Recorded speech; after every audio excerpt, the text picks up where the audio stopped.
Senhor. Amém. Vamos iniciarmos então em oração. A Deus. Pastor Francisco, você pode iniciar essa oração? Soberano Deus e eterno Pai, graças te damos, ó Deus, mais um dia, Senhor. Mais uma oportunidade a qual Deus nos concede, ó Deus, de estar na tua presença, ó Deus. Só que nós estamos aqui para nos grato ao Senhor. Eu já te louvo, ó Deus, pela vida, meu Pai, do pastor Leandro, a qual vai estar trazendo esse ensinamento para nós, Deus.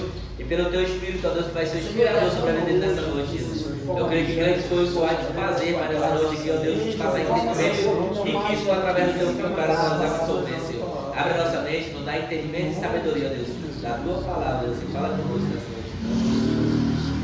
Amém. Amém, Jesus. Pode tomar o vosso assento, pode ficar à vontade.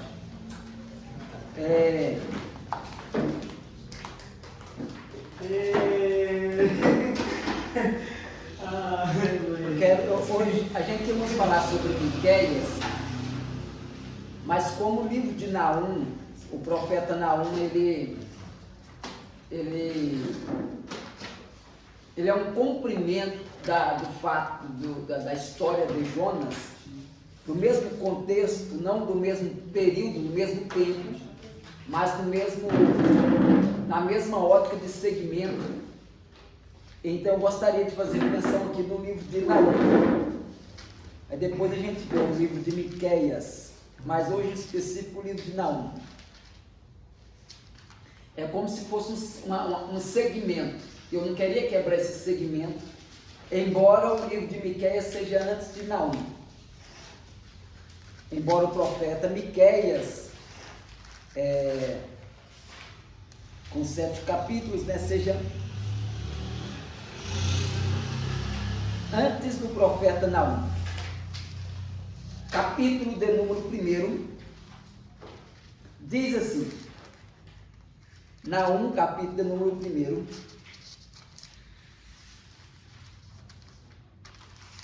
diz assim: peso de Nínive, livro da visão de Naum, o Eucosita. O Senhor é um Deus zeloso e que toma vingança. O Senhor toma vingança e é cheio de furor. O Senhor toma vingança contra os seus adversários e guarda a ira contra os seus inimigos. O Senhor é tardio em irar-se, mas grande em força, e ao culpado não tem por inocente. E ao culpado não tem por inocente. O Senhor tem o seu caminho na tormenta e na tempestade, e as nuvens são poeira dos teus pés. Ele repreende o mar e o faz secar, e esgota todos os rios, desfalece Bazã e Carmelo, e a flor do Líbano se murcha. Os montes tremem perante ele, e os outeiros se derretem, e a terra se levanta na sua presença. O mundo e todos os que nele habitam, quem parará diante do seu furor? E quem subsistirá diante do ardor da sua ira? A sua cólera se derramou como fogo, e as rochas foram por ele derribadas. Aqui que eu gostaria que você guardasse, esse é o versículo chave, que eu queria que você guardasse até o final da nossa porção dessa noite de hoje, do livro de Naum. O Senhor é bom, uma fortaleza no dia da angústia, e conhece os que nele confiam. Então o Senhor é bom, é fortaleza e te conhece. O Senhor é bom, é fortaleza e te conhece. A guisa de introdução, a gente vamos ter que voltar um pouco atrás. Naum é um profeta que viveu 136 anos após Jonas. Jonas passou por Nínive, foi a aula que falamos um pouco sobre isso na aula passada. Jonas foi o profeta, o primeiro profeta que Deus vai tirar da terra deles e levar para uma terra gentílica, ou de uma terra pagã, para profetizar para quem não era povo de Deus. Jonas é o profeta que vai passar o território deles para ministrar em território de outros povos. E é por isso que Jonas, em parte, ele tem uma certa resistência, porque os ninivitas, eles tinham várias formas de tortura, a gente explicando isso aqui. Uma delas era pegar as mulheres grávidas, tirar os seus bebês e colocar gatos dentro e costurar. Outra delas, eles pegavam os homens, arrancavam os seus olhos, costuravam, só para que eles perdessem a visão. Uma outra tática dos ninivitas era arrancar toda a pele do homem, do ser humano, do homem, de uma mulher, de uma criança. Eles arrancavam toda a pele e depois na carne viva eles batiam com ripa até a pessoa morrer. Jonas, diante de um fato deste, ele tem a sua resistência de ir até os ninivitas, até porque ele explica que mesmo ele indo ou não, a decisão de Deus salvar ou não, Deus já tinha a sua decisão. O fato de Jonas já ter a resistência era ele dizer: Deus, se for para salvação, o Senhor vai salvar e não depende de mim. E se for para o Senhor matar, não é eu que vou lá e vou convencê-los. A gente vê isso exatamente no livro de Jonas, no capítulo de número 4, quando ele expressa sobre essa indignação, porque quando ele acha que Deus vai matá-los, porque esta é a ideia, Jonas diz: eu preguei, não houve conversão, então Deus vai matar, é porque não é para salvação. Então eles é um pouco para perdição, é para cair no juízo de Deus. Aí Jonas foi surpreendido com o quê? Com a graça que Deus revelou e mostrou para Jonas que nem tudo é do jeito dele. Porque a mensagem é aplicada e quando você vira as costas, você não sabe o resultado que a mensagem ela faz no lugar onde ela foi ministrada. Jonas, então ele vira as costas e diz assim: acredito que eles não me ouviram. E o fato de Jonas ter acreditado que eles não ouviram, Deus iria matá-los. Mas enquanto Jonas está de costas, subindo para o monte, para ver de camarote, lá de cima, a cidade se queimar, ele não soube e nem sabia. O povo lá embaixo se vestia de saco de cinza, se arrependia, chorava amargamente, vivia um aquebrantamento, um arrependimento muito grande. Só que 136 anos depois desse fato, Deus vai levantar o profeta Naum e vai dizer: profeta Naum, eu te quero você lá na terra dos ninivitas, porque eu preciso que você vai. E quando Deus dá essa delegação a Naum, é como se estivesse dizendo: Naum, o primeiro que eu pedi para ir lá, ele teve resistência e não queria ir. Então não me faça ter que preparar alguma coisa para que você vá. Por quê? Porque a sua mensagem daqui é uma coisa, mas a sua mensagem lá é outra coisa.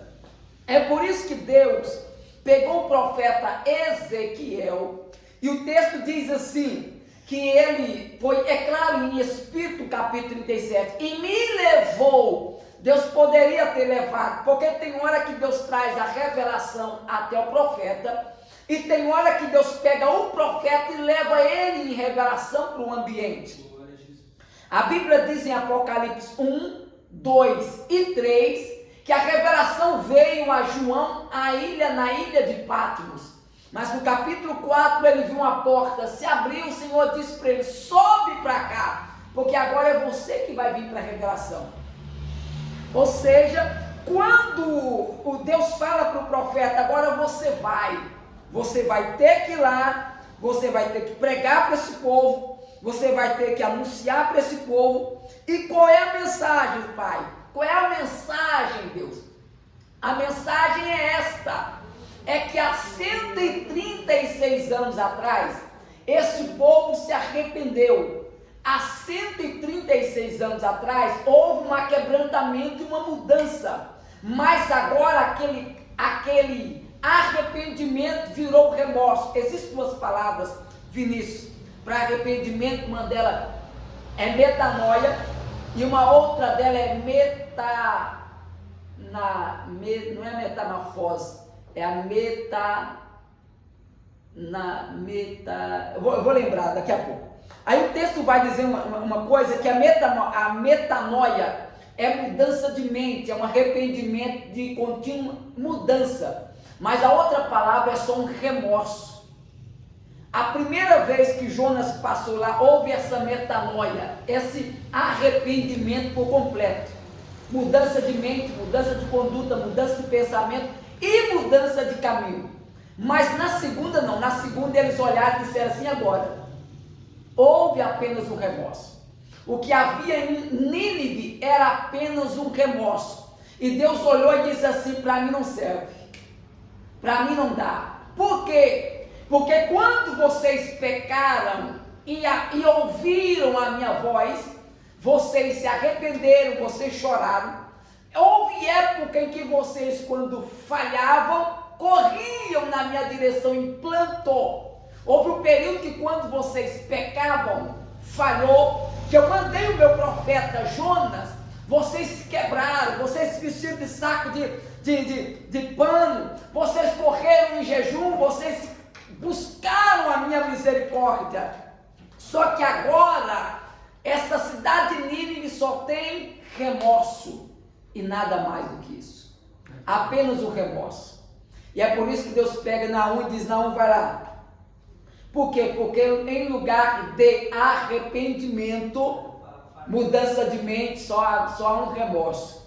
E qual que é a diferença do remorso para o arrependimento? Tu sabe me dizer? Isso. A diferença do remorso para o arrependimento. Por exemplo, você falhou, você errou e de repente tem gente que chora com remorso, tem outros que choram com arrependimento. Qual a diferença do remorso? Um sentimento de remorso com um sentimento de arrependimento.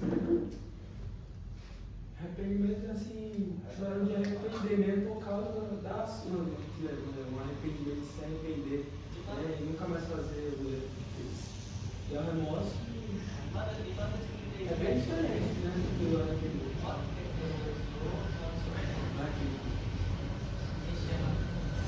Vinícius, qual que é a diferença do remorso para o arrependimento? Remorso, para mim, na minha visão, assim, pastor, porque é difícil de definir essas duas palavras, mas eu acredito que remorso está mais ligado a sentimento de culpa. Culpa, isso. Agora, o arrependimento mesmo é quando você sabe que errou e que, assim, no meu coração eu falo, quando eu sinto um arrependimento, eu falo: rapaz, eu não posso cometer isso novamente, né? É mais... O remorso, desculpa, Pode falar, pastor. O remorso você sente vontade, você vai fazer provavelmente novamente, né? Sim. E o arrependimento não. Não é por completo, né? É verdadeiro. Porque tem isso também, esse arrependimento, porque tem muito arrependimento falso, né? esse não é o arrependimento, esse é o remorso. É aquele que a pessoa dói no momento, mas volta. Mesmo que fala que está arrependido, tipo, Ele só sentiu remorso. Ele falou assim: nossa, por que eu fiz isso? Depois Por que eu fiz no final, aquilo? tipo, é só depois para saber a conclusão exata. Isso, é um remorso, é um arrependimento. Por exemplo, a Bíblia diz, tem um dos evangelhos que diz que Judas se arrependeu. Mas uma outra versão de Bíblia não usa o arrependimento, mas usa que Judas sentiu remorso. Remorso é aquela culpa, é aquele sentimento de culpa. Ele se vê culpado. No momento, acho que Isso. na opressão também, tipo, quando alguém volta muito e fala: você fez errado, aí você se sente arrependido pela outra pessoa também estar falando. Mas esse não é de você mesmo. Arrependimento é quando sai de dentro de você mesmo. Sai Né? de dentro de você. Talvez Judas ficou arrependido no momento, porque, né, daquele movimento todo, né? Arrependimento para viver. Geralmente o arrependimento ele bate em nós de tal forma. Culpa, né? Eu acho que A gente consegue ver o estado da gente, a necessidade que a gente tem de Deus. De transformar. De transformar.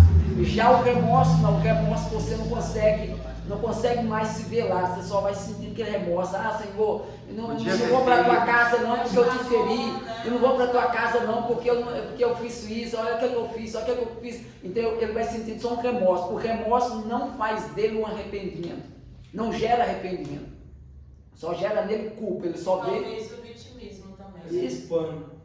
Só vê a incapacidade de retornar. Ele se vê tão sujo, tão deprovado de um retorno. Foi o que Judas fez. Minha decisão é, vou tirar a minha vida e pronto, acabou.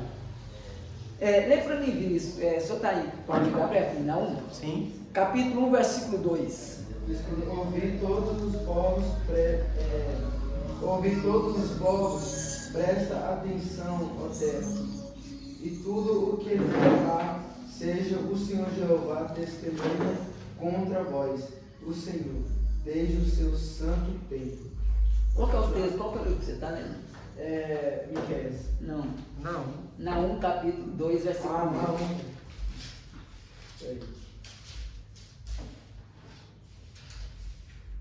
Naum, capítulo 1, versículo 2. 1 versículo 2. Isso. O Senhor é um Deus zeloso e que toma vingança. O Senhor toma vingança e é cheio de furor. O Senhor toma vingança contra os seus adversários e guarda a ira contra os seus inimigos. Olha só o que é interessante. É Deus dizendo para eles assim, ó, o quanto vocês pecaram, erraram, que eu poderia ter destruído vocês, eu agi com a minha misericórdia. Só que tem um problema, vocês tocaram, feriram, arrebentaram o meu povo, e eu sou um Deus zeloso. Era Deus dizendo assim, eu sou um Deus, na minha Bíblia diz assim, eu sou um Deus vingador, porque não há ninguém que você toca, não há ninguém que a pessoa toca, não há ninguém que Nínive, ele está dizendo para Nínive, não há ninguém que você, Nínive, tocou, que eu vou deixar você impune. Ou seja, Deus está, lá naquele momento, Deus teve a misericórdia, mas como o povo voltou à prática de novo, voltou de novo aos seus pecados, aí Deus falou assim, agora eu vou tratar com vocês, agora é a hora que eu vou tratar com vocês, porque há 136 anos atrás vocês jejuavam, hoje nem jejum mais faz. Há 136 anos atrás vocês se planteavam quando errava, quando pecava, porque diz os historiadores que a mensagem de Jonas não foi só naquele momento. Quando Jonas sai de lá, a mensagem que ele ministra, o quebrantamento que eles viveram anos e anos, caía, chorava, errava, chorava, falhava, se arrependiam. Então em todo momento eles estavam se alinhando ao que Deus estava com, embora não fosse eles nem um israelita, pouco estranho, mas todas as vezes que eles pecavam, eles sentiam a miserabilidade, a culpabilidade, a fragilidade, o erro deles, batiam e diziam assim, olha o quão vocês são falhos. E todas as vezes que eles viam a fraqueza e a falha deles, eles se derramavam. Diziam, não Deus, olha só, nós choramos, nós estamos assim, estamos arrependidos. E de repente, aí Deus pega isso aqui, ó, metamelonai. A palavra metamelonai é a palavra para remorso. É aquela que a metanoia é aquela que eles estão, arrependimento por completo, e a metamelonai é aquela que é só um remorso, só sentiu um remorsozinho, não sentiu um arrependimento.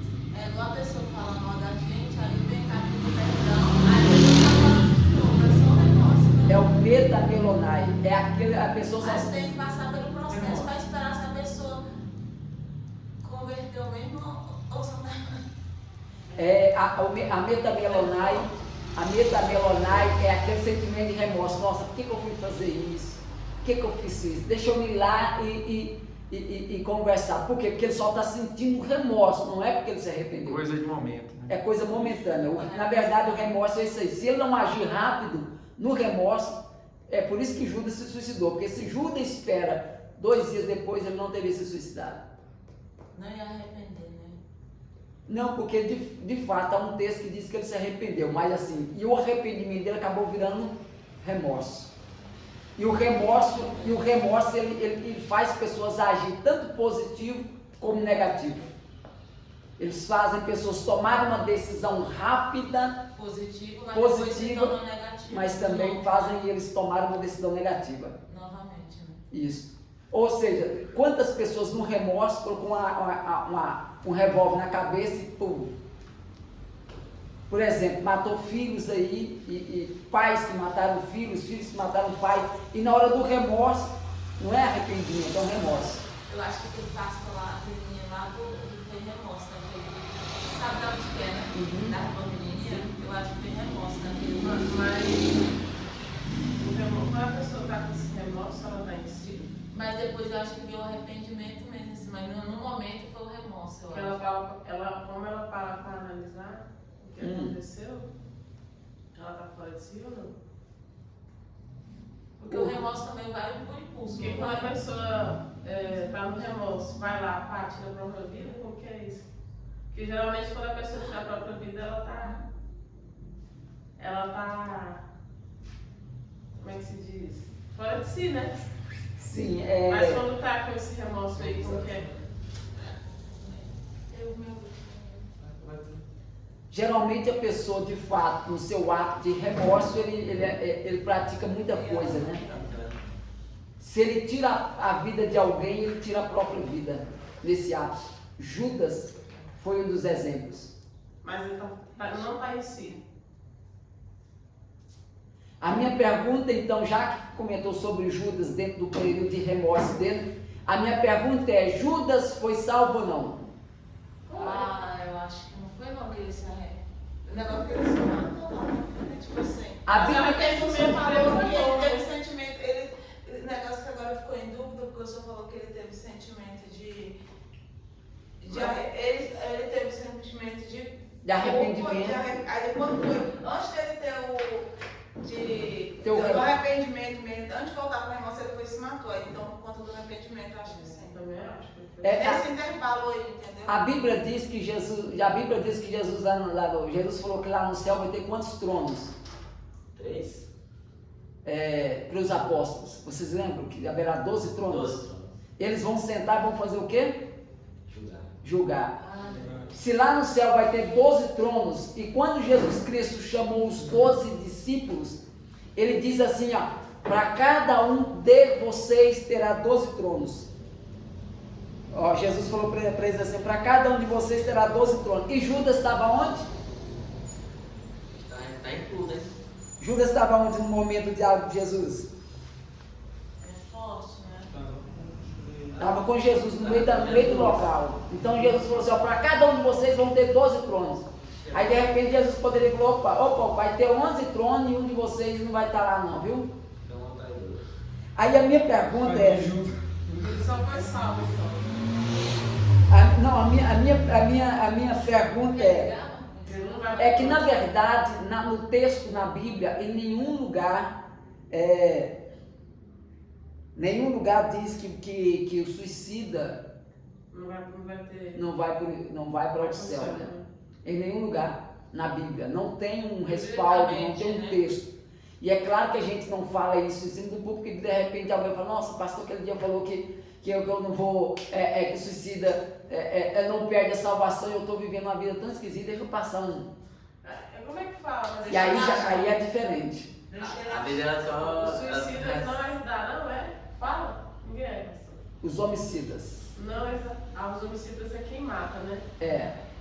Aí alguns dizem assim: ah, mas quem mata? Você não está matando a sua própria vida? Aí o suicídio não entra num quadro no homicida. Homicídio é quando você tira.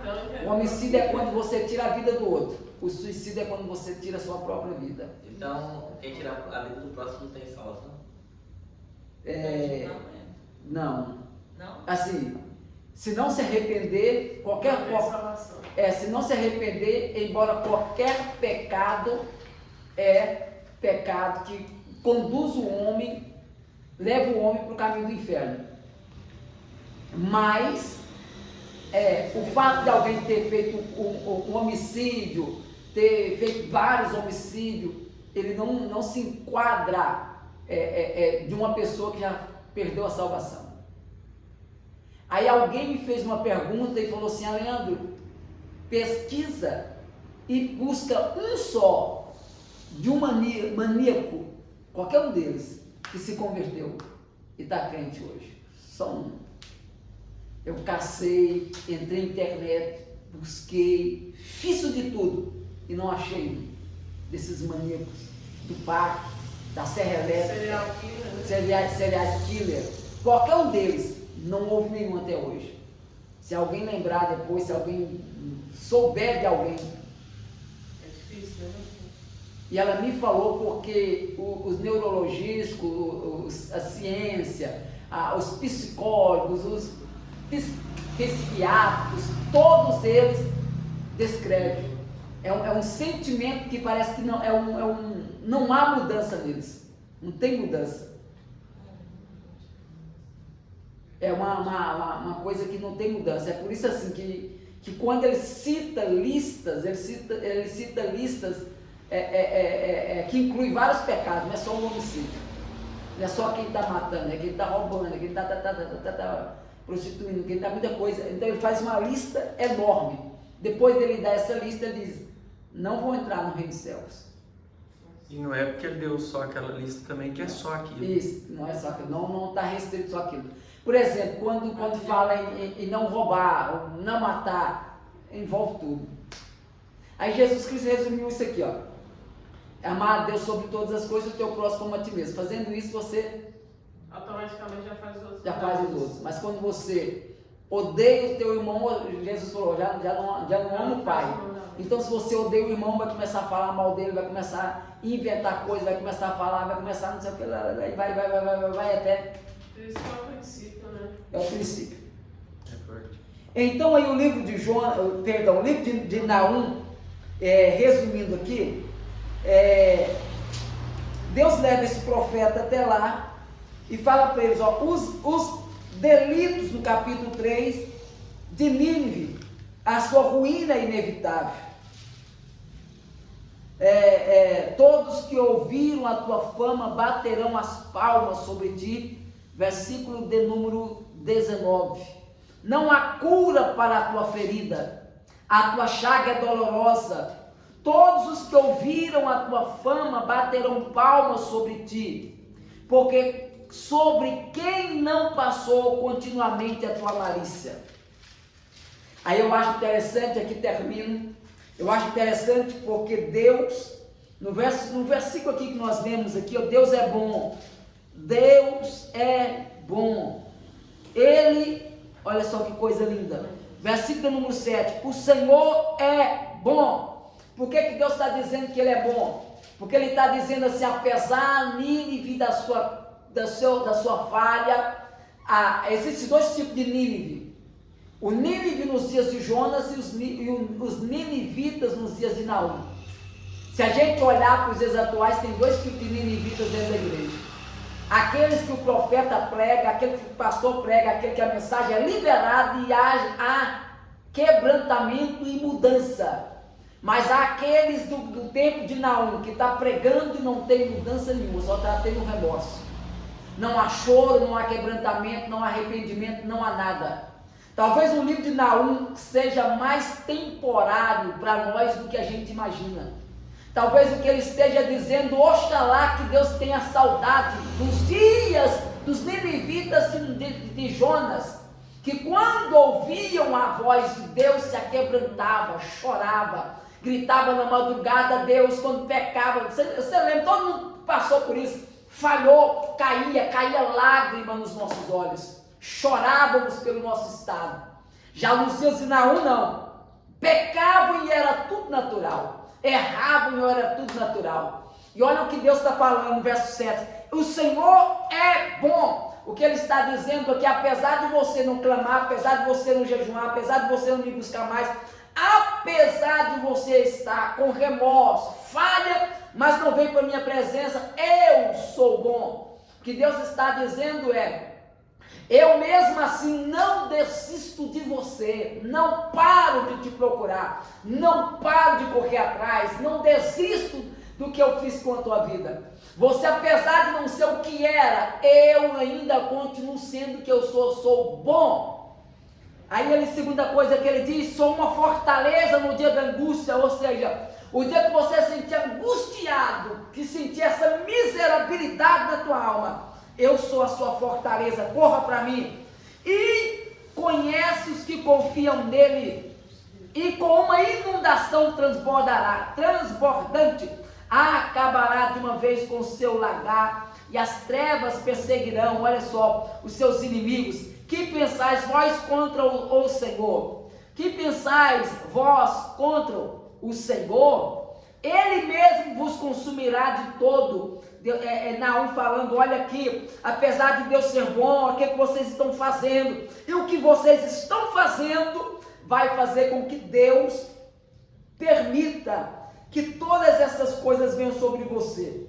Para quê? Para ver se dá uma despertada em você, para ver se dá uma sacudida em você, porque Deus prefere nos sacudir do que permitir a gente ficar do jeito que peca e não tem nenhum arrependimento na nossa vida, que falha e não tem nenhum arrependimento na nossa vida.